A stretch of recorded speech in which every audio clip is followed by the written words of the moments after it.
Hello and welcome to Region Locked.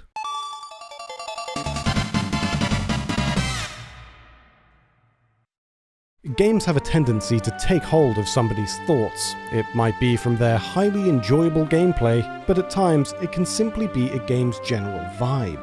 Odd choices or strange settings which are unfamiliar to the player can leave a lasting impact long term, something that has happened more recently with the infamously awful, though notoriously beloved, Dead Premonition.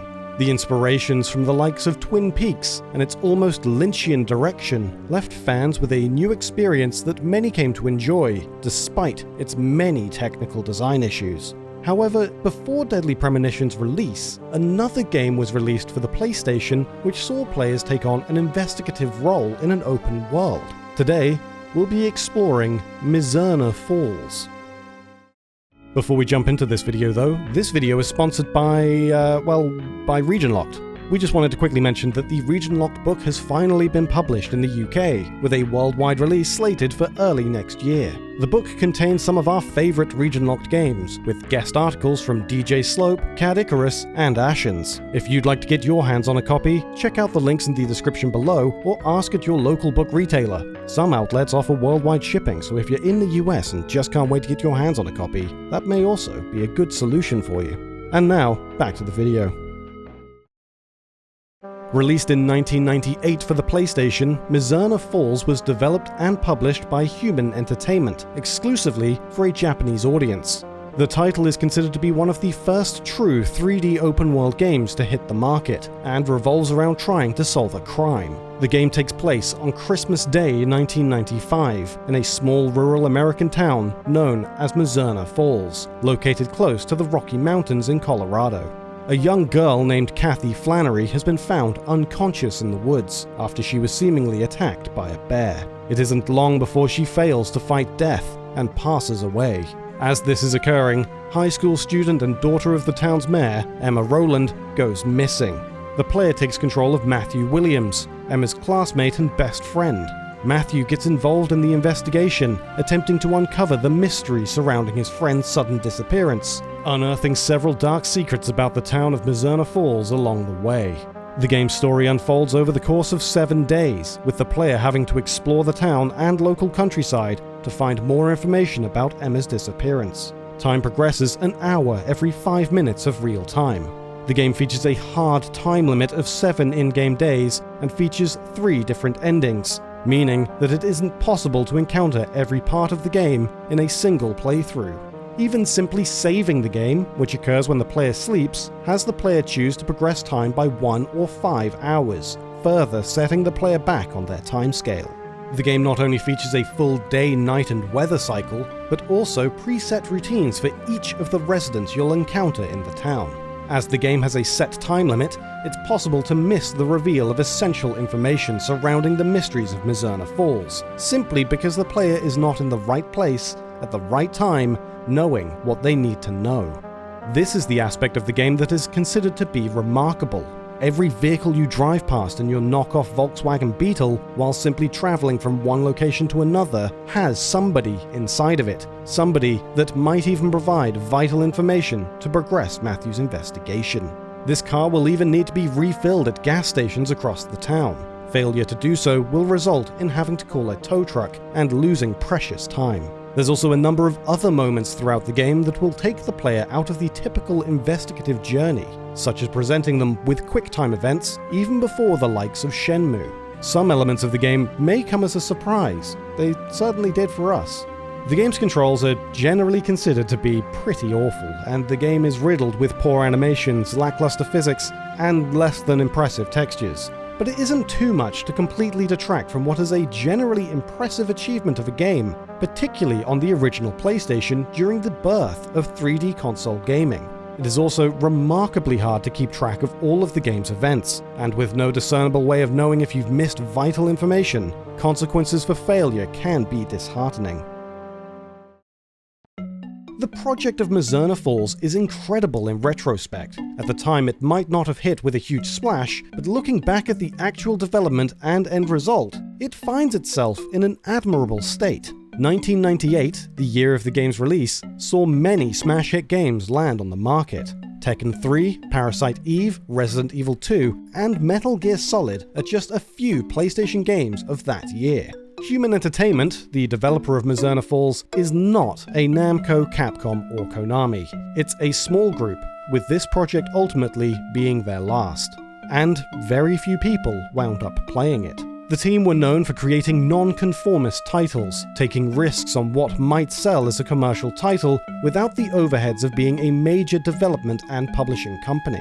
The game's writer and director, Taichi Ishizuka, never worked on another game after Mizzurna Falls. We've previously covered his only other games, The Firemen on SNES and its sequel on the PlayStation 1. Games which, similarly, never released in the United States. After his years working in the games industry and the release of what many consider Human Entertainment's swan song, it's almost no shock to learn that he became a nature guide in Canada's Rocky Mountains. Many believed this to be a myth, as it almost seems too heavily based on the choice of a mountainous North American location for his final project, but it is in fact true.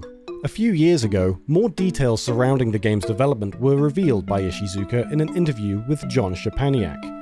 Initially, plans for the title were based around a murder mystery in a mansion. 10 people, in addition to the player's character, are invited to an old mansion, and a murder takes place. The player must then detect the murderer from the 9 other guests within 24 hours.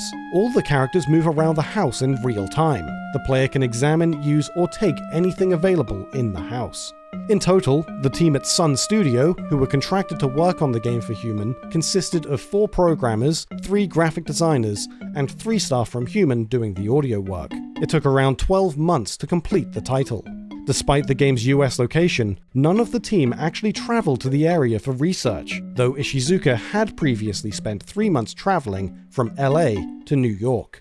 The game itself has often been compared to David Lynch's Twin Peaks, and in reality, it would be far too coincidental for this to not be intentional. A lot of inspiration was drawn from Twin Peaks, as well as Blue Velvet. Many have made the connection of Twin Peaks with Deadly Premonition since then, and as a result, some questioned whether Deadly Premonition was also inspired by Mizzurna Falls, though this has been put to rest, after Deadly Premonition's designer claimed to have not seen Mizzurna till after his game's release. A lot of ideas for the game were difficult or practically impossible to implement due to the limited power of the PlayStation. As a result, the developers knew that there were several bugs that couldn't be fixed. The idea of a money system was debated, with the player needing to buy food or gasoline for their car, but in order to implement such an idea would require the player to have some way of obtaining money, something that would draw the player away from the main concept of investigation. Another mechanic would have been a notebook that recorded information on the events that the player had encountered, logging any important information that would help lead to the true ending. However, in the end, there was no time to implement this. Sadly, Human Entertainment closed its doors in the year 2000. Having made several earth-shatteringly unique narrative-driven games with the likes of Clock Tower or Twilight Syndrome, it seemed the industry took a turn to more profitable ventures. Mizzurna Falls may have never received localization to a Western market when it initially released in 1998, but the curiosity surrounding the title stuck with many who came across it decades later. Mostly, the game's legacy lies in its early release as an open-world game, paving the way for the future of the Grand Theft Auto franchise after turning to 3D, and all those games that came between. Coverage and interest in the game became more prevalent within Western territories as time went on, receiving articles from the likes of Rolling Stone and Vice. In 2017, Tokyo-based freelance translator Resident Evie made work on producing an English translation of the game's script as part of a playthrough project of the title, and in doing so, created a Tumblr page for Project Mizzurna, a place for people to hold discussions around the game and its contents. The story behind the production of an actual patch for the game becomes slightly obscured, however. Gemini, an indie developer with several hacks and translations for mostly PlayStation games under his belt, found Evie's translation efforts and began to insert her translation into Mizzurna Falls, though he didn't wind up completing the project. Instead, he published the source code to his work, including translation tools, onto GitHub. It was here that Starplayer, another hopeful for the game, after navigating the commentless source code, picked it up and converted it into a patch. effectively just publishing Gemini's translation effort into a usable patch that can actually be applied to the game. The patch was lackluster compared to many finalized translations, with several untranslated elements and potential game-breaking bugs, though it was playable to completion. However, the patch was quickly taken down, with Gemini leaving a scathing note to StarPlayer. I released the translation package for this game so that somebody would complete it, not just a random dude to release in a broken and incomplete state. I never gave my permission to release it in this state. I would have compiled a patch myself otherwise. StarPlayer said that, while it wasn't complete and clearly had issues, it was better than the complete absence of a patch. StarPlayer also made sure to give full credit to Gemini and ample warning of these issues in his release notes. Gemini began work in 2017, picking away at it until he lost the drive. He told Vice, "The reason why I never completed the thing was because the code is a glorious mess, and it would take too long to figure out. It's quite a challenge, not because of complexity, but because the underlying code is a complete clusterfuck."